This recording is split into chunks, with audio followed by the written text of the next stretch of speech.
as somebody who's been a diehard F1 fan for all of like 5 years, but I find this season incredibly irritating.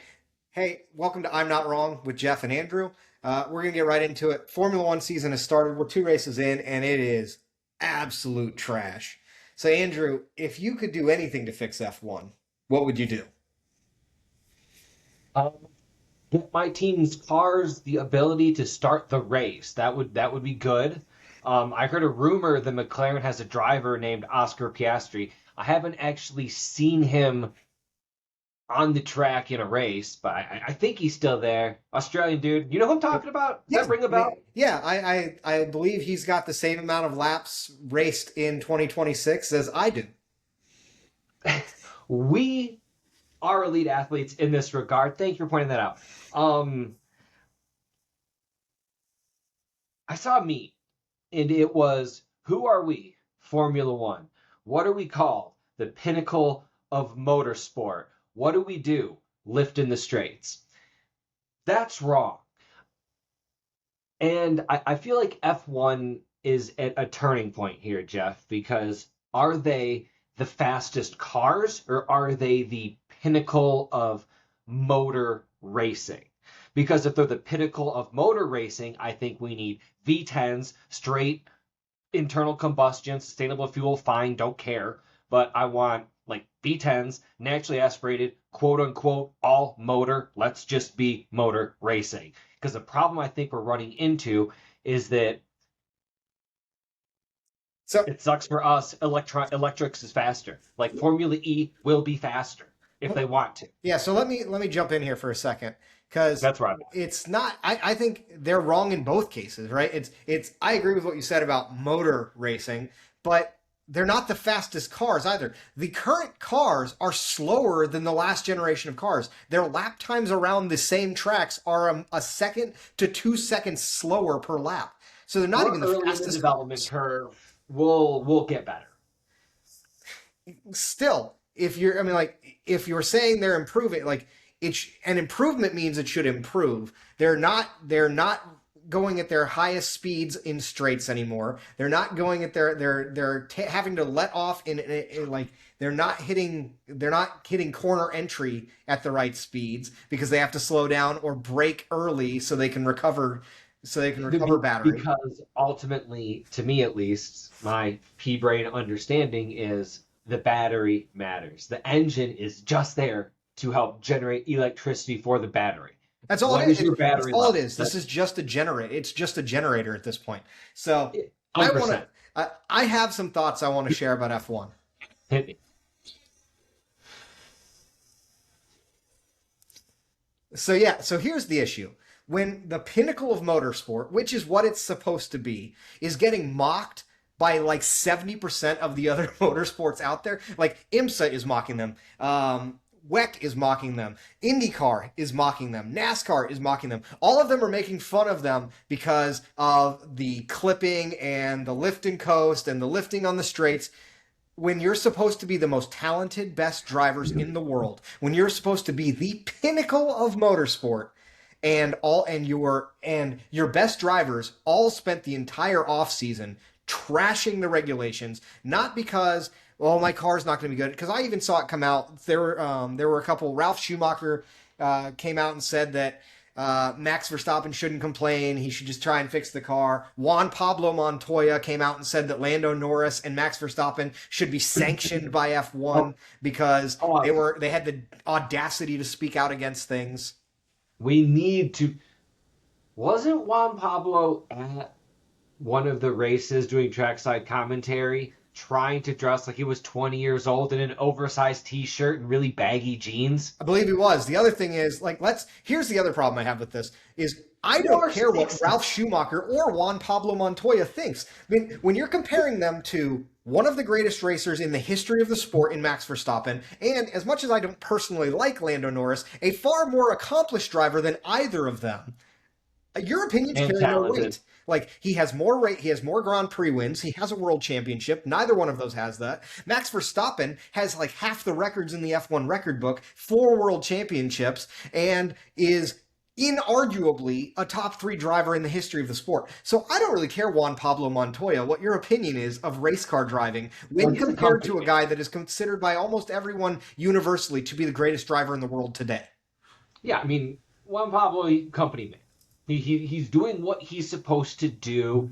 And in that regard, the other racing series are doing what they're supposed to Oh, do I as don't well. mind them doing it. I'm just saying, I if love you're in a it. position as F1, I think they should do it. If you're in a position as F1 where they are able to do that, you should be taking a step back and saying, what have we done wrong?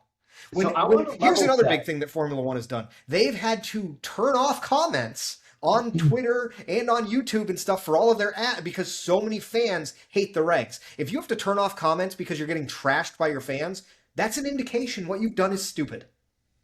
So I want to level set with you just to see where you're at before we get into some of your ideas to fix the sport. Because me, I think it's pretty obvious. We just have to go back to all motor, sustainable fuels. The idea of it's fine to me, but I think the biggest issue we've seen with Formula One so far is trying to correlate Formula One to, oh, well, we'll entice Audi to come in because it's hybrid, then it'll be relevant to the road going program. That's stupid to me. We're there for one thing, to go really freaking fast, and so that you have bragging rights against your fellow manufacturers. That's it. The carryover to road cars, let's be real here. Formula One's never been about carryover to road cars, and it's idiotic to Exactly. try and make it that. You know what's about carryover to road cars? GT3 racing, WEC racing, like because those are road cars. You are racing in road, like you can race a. Now, granted, it is modified beyond what mine is, but you can race an M3 in those series. That's a Mhm. car that a person like Jeff Arnold can go buy. So that should relate. That's why, that is why Le Mans was important in the 60 in the Ford versus Ferrari movie. Like the reason for that is because those are street cars and it was helping No, them no doubt. sell street cars. And so before we get into your fixes quick, I just want to see where you're at with the current regs. Do you think they can fix them enough to make the drivers happy and get to a competitive form of racing by the end of the year? No, I Okay. genuinely don't.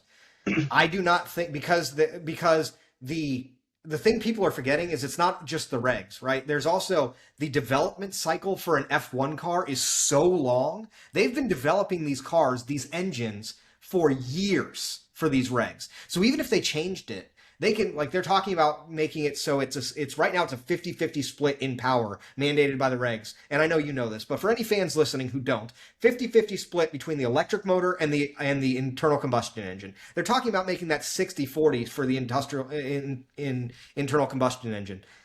You can do that to an extent, but beyond that, there's not a whole lot they can do that's going to make it into the development cycle of the 2026 season. So, no, I personally do not think they can get it to the point where it's going to be what I would consider good racing. Can they get the drivers to shut up about it? Maybe, but I don't. I think that'll be more through MBS and others within Formula One coming down and doing the things like when they got mad at Max in the past, and Max just said, "Okay, cool, I'm not going to speak in the press conferences." Then I think they can do that type of stuff where they can do their tyrannical scare tactics, but I don't think that it's going to be because they're genuinely happy with the racing. I don't, because Okay. right now the racing is very much because every one of the things I keep seeing online from the people who are like, "Oh, you guys are just complaining. It's good racing," which is I'm pretty sure all bots and company people. But the people saying there's look at the overtakes. Overtakes don't matter to me when it's I've got power in this corner, I pass you. You've got power in this corner, you pass me, and it goes back and forth for like 6 corners in a row because it's just who has battery at the corner. There's no racecraft in that. Alternative would be DRS trains of the I don't before like time. DRS. For the record, I don't disagree with that. For the record, I don't like DRS. I think the best races we've seen in the past few years have been wet. Like when Max went P17 to P1 in Brazil, and DRS is turned off because it's a wet race. Probably one of the best races, not just because I'm a Max fan, but because that is pure raceability. Who can I think drive what we're all the cars in the same conditions the best? and see what I think we're going to end up with is a situation where I think we get more power, get towards that 60-40 split, but I think they went a little overboard with the various active aero modes, the Mhm. overtake modes, the boost modes, I think, in an effort to get You get passing and casual ended up fans that with the watch quote Drive to unquote Survive. yo-yo racing. So roll back some of that. I think we can ultimately get to a halfway decent state where we have racing and it's less, a battle of boost. Because the wild thing I heard recently was at the start line, you want to be 80% battery because when you get on the power and you're building up, boost and torque, it's better if you're scavenging because you need that pressure. And if you're at 100% battery, your engine can't take in anymore, so you don't build up enough back pressure essentially. And that's why Kimmy had a bad start. They can fix that. I I feel like agree. They can. there are I agree. software They can fixes. fix certain things, but I don't like. Part of the problem too is, could they fix it? Maybe. I'll grant you. I will retract my statement slightly. Could they get better by the end of the year? Yes, probably. Will they? I don't think so, because I think what you're going to see is tiny fixes that amount to very little, because they're not going to get rid of overtake modes or both. Like, the problem is, like, there's so many things. It's not just the power split, to your point. It's the active aero modes. It's the overtake modes. Like, you've made it so there is very. Alonso said this at the beginning of testing, so that the driver is not the important part about driving the car. The car is driving the driver at this point, because what they're really doing is managing a bunch of computer programs. The fact that Max spun out spun out off a track not because of something he did, but because they literally said, "Oh, it was a software issue that put too much power." Like, that's not now you're not driving the car. You're just sitting in an electronic thing that you're sort of pressing buttons on. So anyway, you wanted to hear my solutions. I'll give them to you. First of all, I agree with you. First of all, I agree with you. 100%, I would go all internal combustion engine. Get rid of the hybrid crap. None of it matters. Nobody's ever asked for it. That's a true F1 fan. I don't really personally care about sustainability at all. But if you want to do that, they could have done that with a fully internal combustion engine. They use completely sustainable fuels already. You know how much, of the carbon footprint for Formula One, you know what percentage of it comes from cars on the racetrack? 0.001 was a Yeah, point it's oh. less than 1%, because the majority of it is flying all over the world, transporting thousands and thousands of pounds of equipment, which you're still doing. Hypocrisy at the FIA, surely you jest. Come on. I get that. So number one, I would go back to fully internal combustion engine. I would love to see V10s or even V12s again, but heck, I don't care if you just give me a freaking turbocharged V6, because the way they can spool those things up, you can still crank out crazy horsepower. Number two, I would make the cars smaller so that you can actually pass on all the tracks that are on the calendar. The reason Monaco sucks is because the cars are too dang big to drive that track now. So I would make the cars smaller like they were 20, 30, 40 years ago. So you're talking like 20% smaller then, because I mean the current regs took them in They are what, like smaller, couple, yes, than they were last year. But I but would say when we're I'm saying dealing with like 20 to 25% smaller. yeah, because I want to say the current reg took them in like 20 millimeters. I'm like, Yeah, something minuscule. I mean, they are smaller cars technically, but I would make them small enough that you could pass at Monaco, for example. Like, I think that a big part of the problem is there are a lot of tracks that you can't really overtake, and it's due to the size of the car. So that's number two, is I would shrink the car. Number three, I would get rid of all of the stupid overtake, DRS. I didn't like DRS either. Like, I think it's dumb. Let them pass on the track on merit alone. If you can't, like, there were decades of Formula One races where people were able to pass without some additional assistance that gave them an edge when they were close to somebody. And somehow drivers did it for years. So I'm sure if you take that away, they could do it again. So I would get rid of DRS. Like, I didn't hate DRS as much as I hate the current stuff, but I personally don't think it adds anything. I think it's it's a thing they did to artificially increase overtaking so that people who watch Drive to Survive can think Formula One is action-packed, because they're trying to appeal to an audience that doesn't really like motorsport, that likes a lot of things happening really quickly and wants instant gratification. So they think it's sort of like how a lot of, I'll say, pseudo boxing fans only watch for a knockout, whereas a hardcore old school boxing fan will enjoy watching a highly contested counterpunch fight because it's more interesting. Or an old school football fan that likes a defensive battle versus the rules now, which are heavily geared towards scoring a lot of points. That's what Formula One's tried to do, is they've artificially made it so that you can catch people faster, you can get more overtakes because it creates interesting moments you can put on Twitter. I would get rid of that personally. You may not agree, but I don't think it's needed. And then the last thing is I would go back to more purpose-built. I would change the calendar to be probably 80% purpose-built racetracks. I was going to put that to you as a question, actually. Would you rather they only did street tracks or only did purpose-built? I would rather, if I had my choice, I would get rid of all street tracks. But there are some that I'll admit are good. Like Vegas, when it first came out, you, me, Hot Pocket Matt, who we've referenced in the past, we all made fun of Vegas.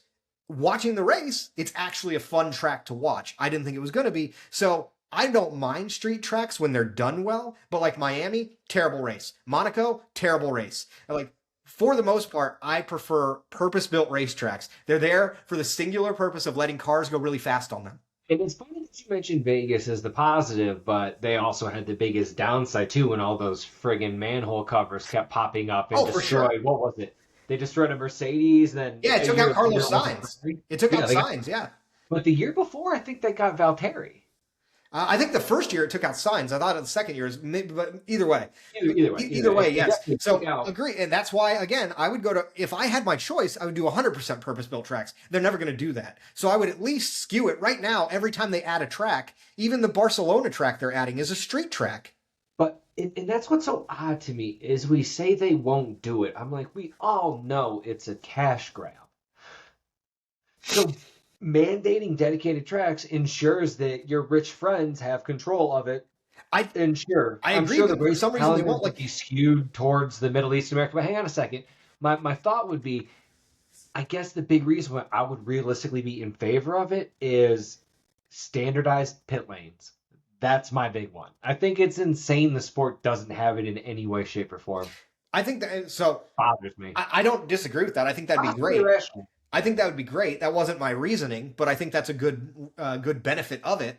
But the best tracks on the calendar are race tracks. They're not street tracks. And for some reason, they added Miami, which is a piss poor boring race, and it's a street track. They're adding Barcelona. It looks very boring on the track layout, and it's a street race. And most vocal fans that have been watching F1 for a long time, because I joked that I've been a fan for 5 years. I mean, like, I watched F1 as a kid, just wasn't a diehard like my brother and my dad, but I've watched it off and on my whole life and have kind of been diehard about it for the last 5 years.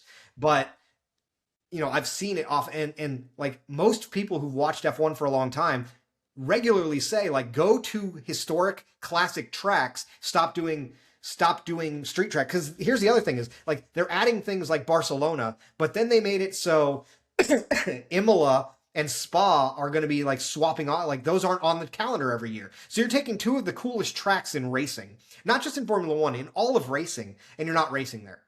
Because instead you're going to race in Miami in a parking lot, which is literally what it is. It is the parking lot of the Hard Rock Stadium. So that's supposed to be more, and you're doing it because Miami's a big money city. And here's the thing. The people who go to those races do not care about racing. And that's the problem with F1. The biggest thing is F1 is run by people who don't care about motorsport. That would be the last thing I would do, is I would replace Stefano Domenicali, or however you say his name, and I would replace MBS as the heads of the FIA and the head of F1. I would bring in Carlos Sainz Sr. and somebody else that cares about racing. I just wish now that I think about track sport, I just wish there was a way to get a Formula One race on the Nürburgring. I know it's too narrow, too bumpy. They raced there back in the day. Yeah, but much different cars with lower aerodynamic requirements, and they had the ability to handle it.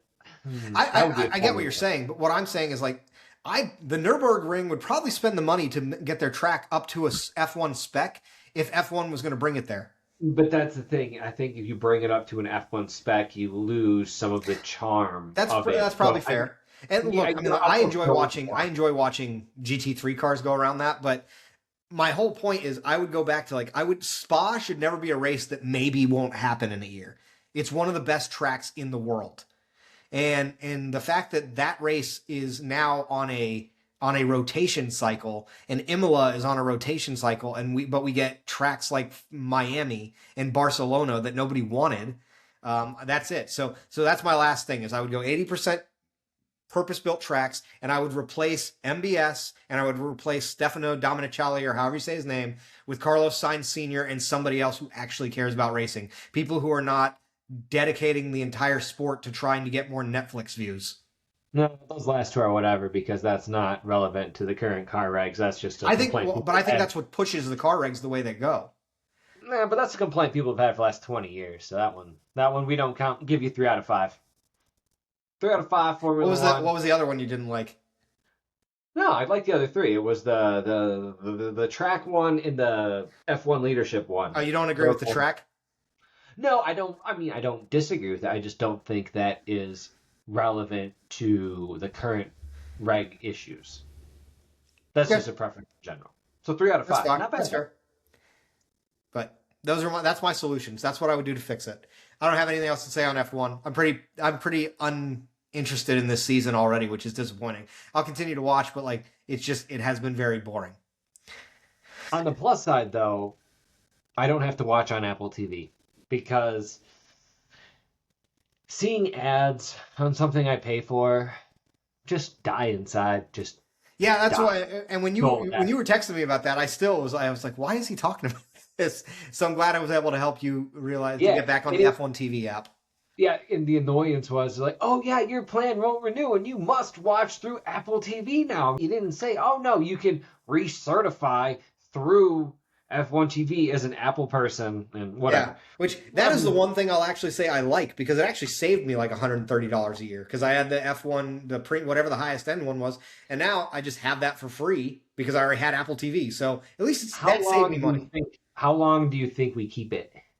At maximum, just this season. And I wouldn't be surprised if it changes before the season ends. Oh, if they rug pull before the season ends, I'll be furious. Because I wouldn't be Apple. I mean, with MLS, Apple has MLS too. I don't watch it because I couldn't care less about soccer. But I think that is not included. You have to pay extra for that. Yeah. So I wouldn't be surprised if they start saying you want to watch through Apple. That's an extra $6, $7, whatever dollars a month. I hope they don't do that because as long as they do, it saves me money. I thought they would kill the F1 app being able to link, but you mean just change the price structure entirely? I could see that too. Yeah, I hadn't thought about killing the F1 app. I think they'll keep the F1 thing, but that I could see it going. I was thinking about Apple just making it because right now it's part of if you have Apple TV Plus, it's just part of your subscription. So it's full. But I fully expect it to become an add-on. But it's a different production too. From the F1 Pro app, which I think is the Euro. You still get like the Euro-based production because if you watch through Apple TV, it's different. You get ads and it pisses me off. And it also changes the Pro view as well, where it kind of a nice idea, but they give you like a McLaren view or a Ferrari view where you just broke it out and they would bring the picture-in-picture of the main and then the two in cars, which, okay, fine, but you can also add like telemetry. So... Yeah, I didn't do a lot of that anyway because most of the time I was watching through a Roku on a TV, so you couldn't do that on Roku. Like I had that plan, but I had to watch on my iPad to do it. So most of the time I didn't use that anyway. So that part doesn't bother me as much because I was primarily watching just the race. But I don't want ads because that's how it is if you watch on ESPN or Sky. Is they in the middle of the race you're going to get an ad and you might miss a pass and they'll go back and show you later, but you didn't see it. Or did they be like picture-in-picture on ESPN? I haven't watched ESPN the race. Hard cuts.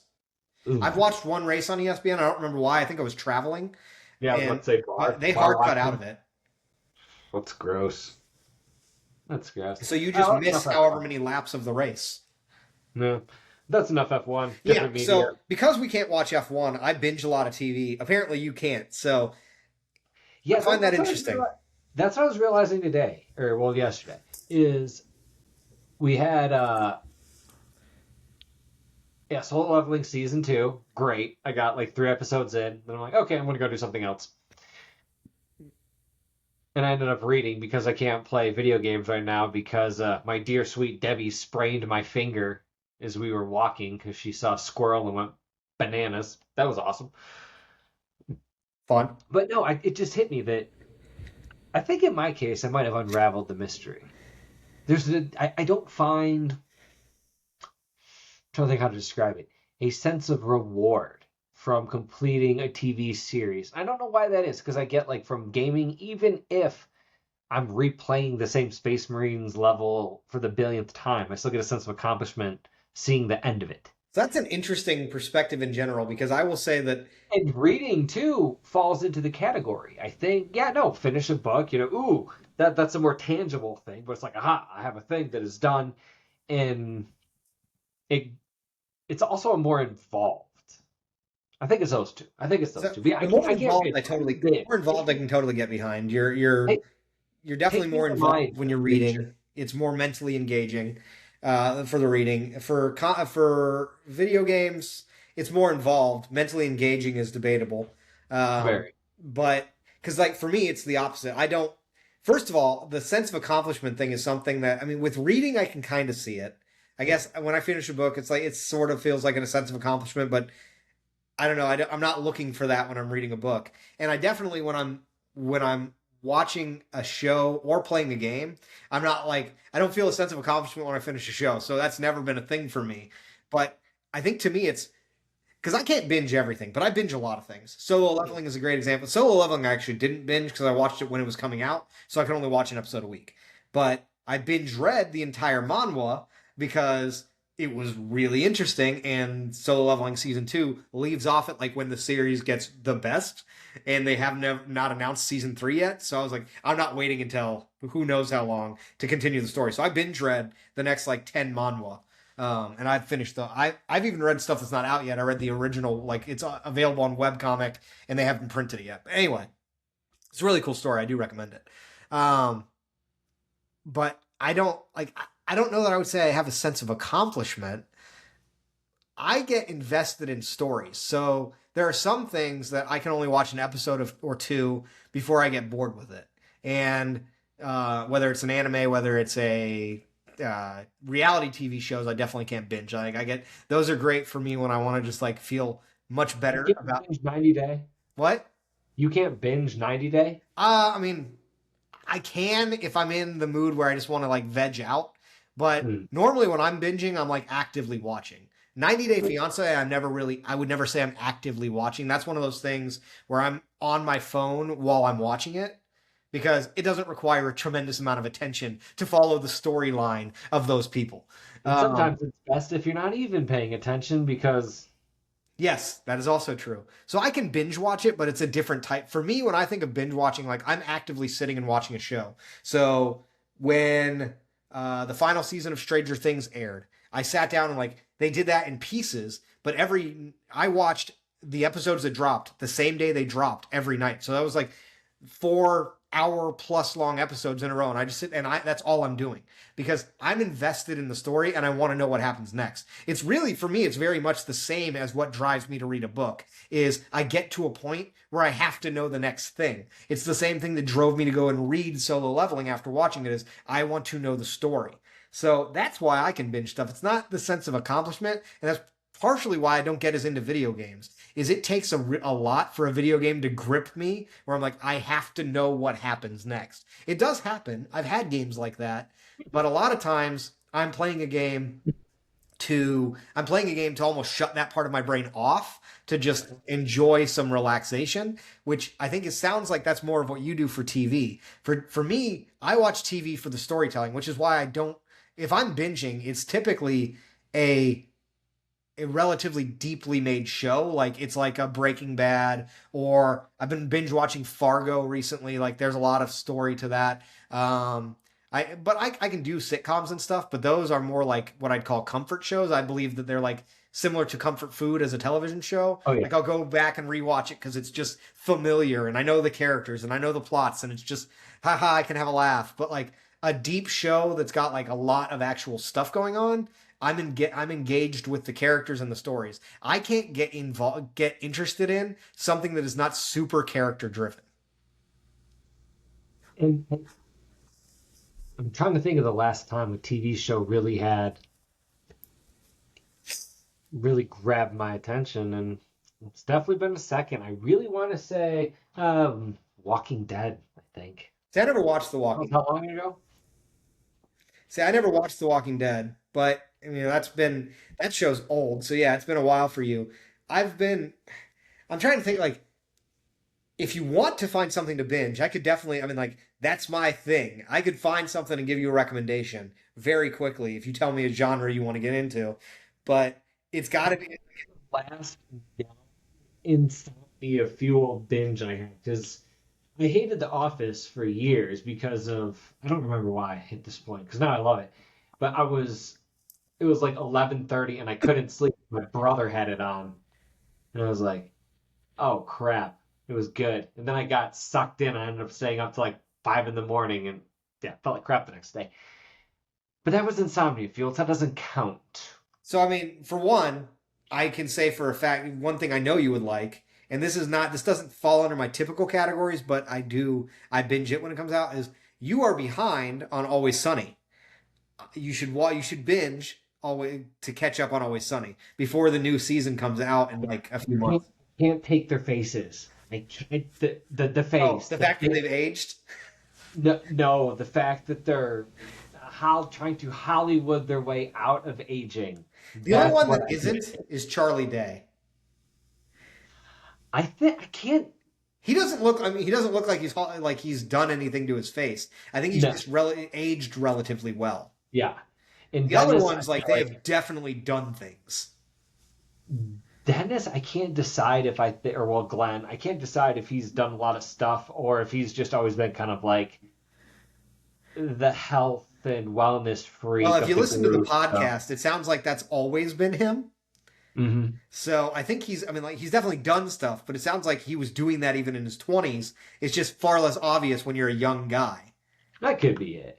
So, and Rob, I mean, Rob, I don't think he's had work done, but I mean, his whole, like, became Fat Mac, then he became skinny. Like, he's fat, he's skinny, he's buff, he's weak. We don't know what's going on with him. It's a thing. Like, that is Rob McElhenney, or now Rob Mac, because he changed his name for some reason.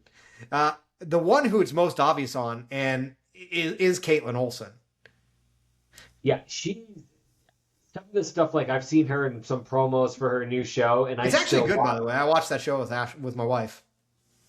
I watched like the old season of Always Sunny, and I'm like, wow, that is a jarring It transformation. And is. The other thing, though, to keep in mind, and I'm like, it's easy for sometimes I forget this specific to that show. I forget this because it doesn't feel like it's been that long, but the show has been on for 20 years. oh, I know that. No, I know I that. know you know. I'm just like I think it's easy to forget that fact because it does not feel like it's been 20 years to me.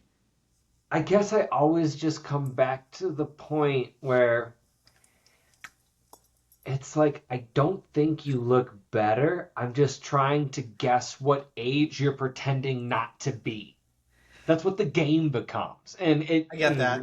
I fixate. I can understand that, but I think you like if you can disassociate that part of your brain for a little bit, I think you would enjoy the new seasons. I think Always Sunny dipped to me around like season 13-ish.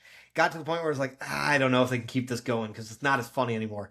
Like 13, 14, I want to say. I'd have to go look at the episodes, but I want to say it was like 13, 14, maybe even into 15. But like the last two seasons of Always Sunny have been some of the funniest episodes the show ever did. So you could binge that, but you've got your reasons not to. If you wanted like a deep, like, do you like drama? Do you like? I could give you stuff because like anime is hard to binge, Yes, in my opinion. I like anime and I can watch a lot of it, but I have a hard time binging anime. I'll agree with that. But to your earlier question, like drama and everything, no, not really my bag. Life is life, and to be lifing as is, so I don't need to watch. Do you Like do you like period pieces? Do you like something super character driven? Do you like what would you look for in a series if you were looking for a series? I'd probably go period piece, something with a historical type bend, I guess, So, four times. you like intrigue at all? I mean, in what like, yes. I mean, that's Like a weird question that I think like about. spy type stuff. Nah. I feel like the spy stuff, I always like my gag for all now has been like, hey, I just want to watch a spy movie where a bunch of competent spies do things and they do their jobs well. So let me rephrase. So I'm asking specific about a show called The Americans. Have you heard of The Americans? Yeah. So that show is spy stuff in a very realistic. It is very realistic, and it's based on truth. It's based on. What do you know about it? Before I go and bore you with it, do you know anything about the show?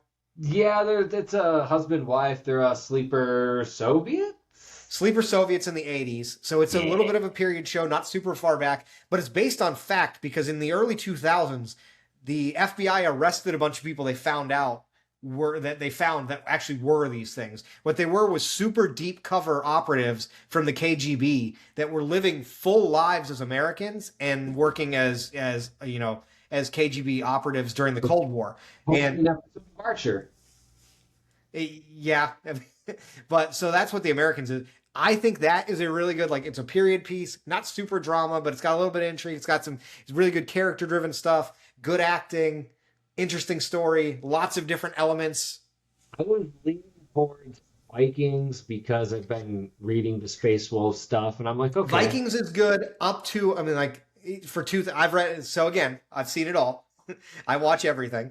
Vikings is really good, but there are two big caveats I would say. Is number one, and I don't want to spoil the story, so I won't say anything to you that's going to be a spoiler. But number one is keep in mind it's very historically inaccurate. As long as you don't care about that, that's fine. Like, I enjoyed the show, but if you want it to be historically accurate, it is not.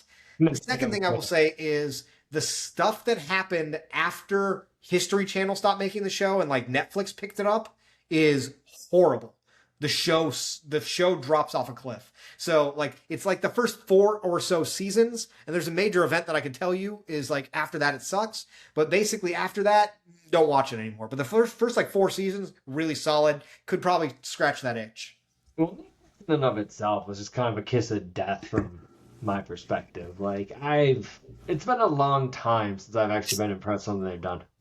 Yeah, that's fair.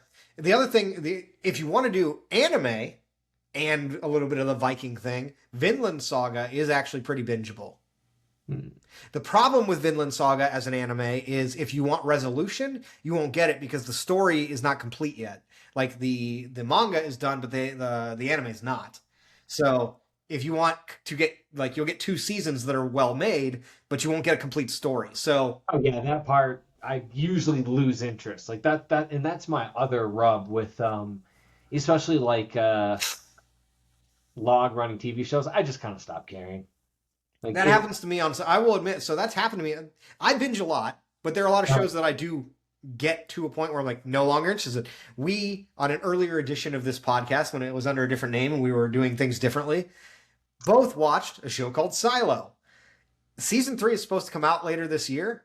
I haven't decided if I'm going to watch it because it started to get really dumb to me, but I also somewhat want to know how it goes.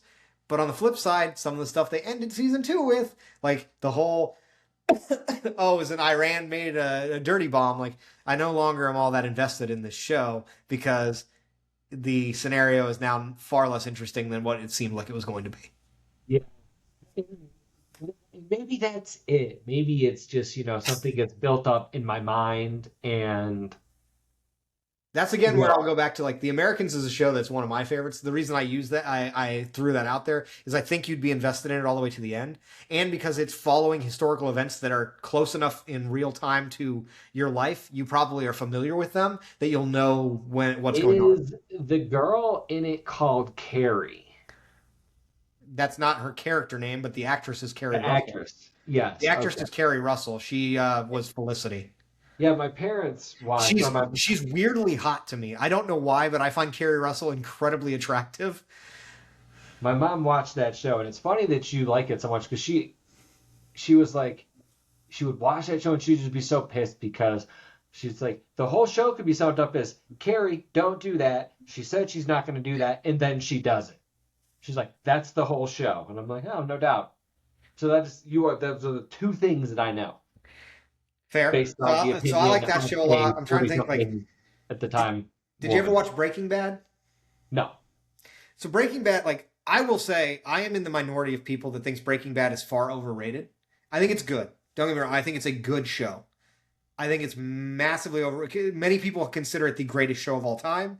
I think it is massively overrated to be called that, because people think it's like this flawless show. I don't think it is, but it is good and it is worth a watch. But I don't know if you could make it through all 5 seasons.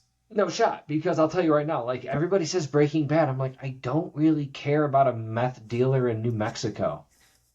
Yeah, so like I said, Breaking Bad is one. I can't see you like. I tried Sons of Anarchy for a while. I was going to say Sons of Anarchy is one of my all-time favorite shows, but I can't see you getting into it. I tried it, and that was kind of like meh. And then, like I said, I can't see you getting into it. Any cop shows out like The Wire, it's like, no, I don't care. The Wire I liked, but other than that, I don't really like cop shows. Like Game of Thrones, I would say, except for the ending of it's so bad, it's not worth putting you into it. So I don't know that it's worth doing Game of Thrones. What's a show? Because now I'm invested in trying to get you to binge something.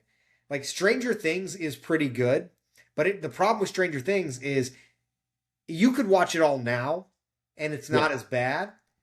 But it had, first of all, it had way too long in between seasons, and it also had big drops. Like season 3, I almost flat out stopped watching the show.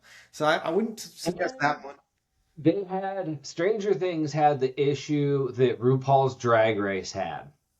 All of the stars started getting filler and screwing with their faces. Yes. That is true. That's just Hollywood in general, though. A show that is only one season, I just watched it. It's on Apple TV. It's only the first season is out. It's worth watching. It's worth binging. Is Pluribus. That reminds me, there's a whole bunch of Severance I haven't seen. Severance is also very, very good and very, very weird. No. Oh. Severance is good because Severance is one of those shows that I think when it's all said and done, it's either going to be one of the greatest things ever made or one of the absolute stupidest. When they answer the questions that a lot of the like most of everyone who's watching that show now is watching it because we want to have answers to some very large questions. And depending on how those questions are answered, it will either be the dumbest thing ever written or the greatest. And I don't think there's going to be in between. I think the people are either going to love it or hate it, and there won't be many people who are like, eh. How many seasons are there? So there's only Severance, two. There's only 2 so far. Okay. It took forever to get season 2 out. Supposedly season 3 is going to come out sooner, but we'll see. Yeah, wait a minute. I thought season 2. Wait, was that a COVID delay? Yeah, it was. It was a COVID delay, and then like a writer's strike delay, and a bunch of other crap. So it took forever. That is part of the thing that kills binging, which is why I'm only recommending shows that are complete for the most part, with the exception of Pluribus. Other show, like shows take so long to come out. Oh, a great 1-season show based on a book, really, really good, probably one of the best made shows I've ever seen in my life. Easy to binge, Shogun. Dude loves me some Japanese crap. I'm in. That's on Hulu, right? It was on FX, but Hulu has it, yeah. Yeah. Oh, I know. Yeah, I added that and never started it, but it has the dope dude who had 2 swords in The Last Samurai. Uh-huh. And it has Anna Sawai, who is like one of the hottest chicks in the world. Shogun. So Shogun is really good. They are making a 2nd season of Shogun, which the way that story works, it's easy to do. But Shogun's also cool because they took a lot of attention to like it's all Japanese actors except for the one role that's not supposed to be a Japanese guy, in which case he's not. Another white Jesus story. God. It's actually about like when the Portuguese and stuff came to Japan and like tried to trade with them and stuff. But when does Tom Cruise save him? That's the question. First of all, that is an incorrect criticism of The Last Samurai. I know you're saying it just to be, but I'm just saying this. I want to put this out in the ether because it annoys me when I see that. And you're the only one who will make this point, I'm sure. I know that everyone's made this point, but it keeps being brought up, so it needs to be made more times. Tom Cruise was not The Last Samurai. He witnessed The Last Samurai. It is really stupid when people use that criticism of that movie. Watch the movie. Don't ruin Paul Mooney's bit. It's Chappelle's show. It's millennial scripture. I get it, but I see that people actually make that actual complaint now. It's a real thing where people are like, "Oh, it's just Tom Cruise was The Last Samurai," but you think this is woke? It's like, no, he wasn't The Last Samurai. Have you ever watched the movie? That's not what it was. Well, yeah, but okay, yeah, that's fair. That's just really that's a But pretty anyway, it's indefensible like one. it's also all like it's in Japanese, so it's subtitled, except for the parts that are not supposed to be spoken in Japanese. So it's really well made. Shogun is cool, and it's not that long. It's like 8 episodes, I want to say, so you could binge it pretty fast.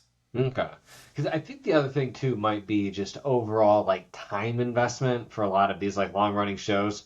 Like, I'm good with movies. Like I just watched Weapons recently. Big fan. I'm happy that what's her face won the best supporting actress. I haven't seen it yet. So it's Ooh, actually good. I liked it. Okay, I I liked it. It was fun. it It was was a one good. it's one I'm interested in. So Yeah, I'm trying to. I had to talk about it with my barber earlier today, but she was talking about one battle after another. She's like, "Yeah, I haven't seen it." I'm like, "Yeah, I haven't either," and I I have very little don't. interest in that movie. I'll be honest. And I just told her I was like, I don't know that I want to watch Leo talk at me a lot. Like I know he talked at me a lot in Killers of the Flower Moon. I didn't see that. Killers of the Flower Moon sucked. Oh, Yeah, see, and I don't. And that was my only thought. It's like, man, like Leo, you the man. I'm not questioning the chops. It's I just like it I like seems. Leo. I like Leonardo DiCaprio. Killers of the and a lot of people's complaints on Killers of the Flower Moon is it's very long. It's like 3.5 hours long. That's not my complaint. I actually love long movies. I think you get more bang for your buck, so to speak. That movie's just the problem is it's long for no reason. It's just excessively long with a lot of boring nothing in the middle. Killers of the Flower Moon is not even worth watching for free. I paid to watch that movie and regretted it. It is now free on Apple TV, and you will wish that they gave you your money back. Awards and shit for it. Yeah, a lot of movies win awards. That doesn't make them good. That's Scorsese. Yeah, the other problem is Martin Scorsese is really long-winded. He has more bad movies than good movies. Who was it that had to sell? Oh, it was Coppola. What movie did he make that now he's like had to sell off a bunch of What's England? it called? It was I saw that. I watched it. Megalopolis. Megalopolis. Megalopolis. That movie is retarded. Megalopolis. What's it about? Hit me. It's Adam Driver's in it. Trying to Strike yeah, I think one. it's called Megalopolis. I'm pretty sure No, that's what yeah. it's called.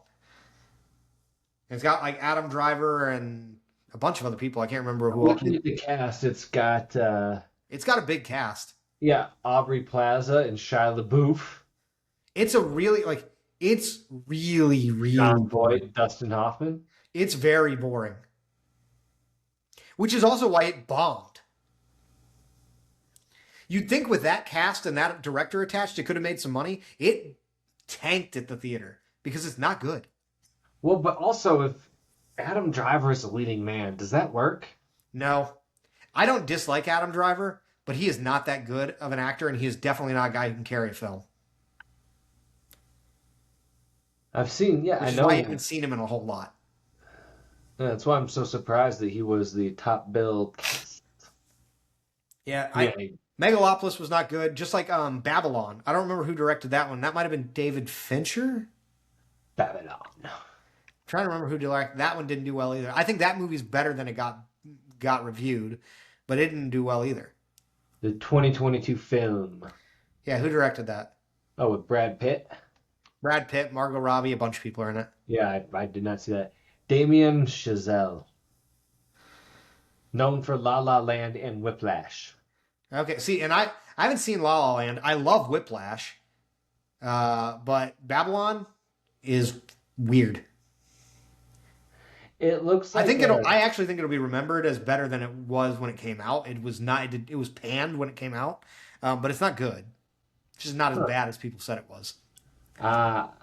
Period piece. Fun, fun, fun. And I like period pieces. I actually find them more interesting than most things. I think it's very period setting dependent to me. I mean, that's fair, but I think in general I get more invested in a period piece than I do in, and I have pretty wide ranging tastes too. Because like I like Sons of Anarchy, one of my all time other favorite shows, Downton Abbey. And I was just about to say, like, that 1800s period has, like, less than no interest in Downton me. Abbey Downton Abbey takes place from like 1912 to like 1925. No, it's more either way. Like, that whole, like, high court era, that does nothing for me. Yeah, no, that's fine. But yeah, Downton Abbey is actually much more current than that. It's the first episode takes place the day the Titanic sinks. It's a major plot point of the show. Oh. So So it takes place, so was that before or after the Great War? it's before the beginning of it, and then the show happened. Part of the show is during World War One. But again, I think I have fairly eclectic taste to watch Sons of Anarchy and also watch Downton Abbey and all three of the movies. Get after it. And they're talking about making a new Downton Abbey series, and I will watch it too.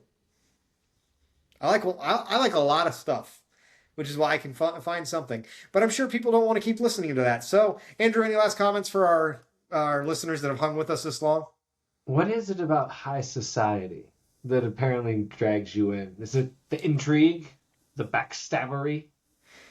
You mean with Downton The Abbey opulence specifically? and wealth? With Downton Abbey specifically? Yeah. I don't like the high society parts. I more find it interesting the way in which, because it's fairly accurate. There are a lot of things that are inaccurate, but it's fairly accurate overall to the way English culture was at the time, where like the servants that work for that family, like their whole aspiration in life was to like be a higher, like I'm a scullery maid, but maybe someday I'll be the head maid, and it's so weird to me, and I just find that interesting. So you like it to bask in the plight of the serfs? Okay. I mean, there's So- more to it than that, but I mean, like that's a big part of it because But whenever it's they the show, first- because one of the things is whenever they show Americans in that show, one of the main characters is an American in that show because it's an American heiress who married the Earl, which happened a lot at that time period because most of the nobility in England was going broke, so they were marrying American women who had money. So anytime her mother shows up, she basically talks about how English society is stupid because like they are too beholden to tradition and they are, and I find it funny. I don't know. I find it entertaining. There's a lot of Downton Abbey. There's way too much for me to get into in like the next 30 seconds. But I find that critique of that time period interesting. And in general, I just also find that time period in world history interesting. I learned something today. And that's what we're here for. The more you know. That's Thanks for right. listening. We'll be back soon.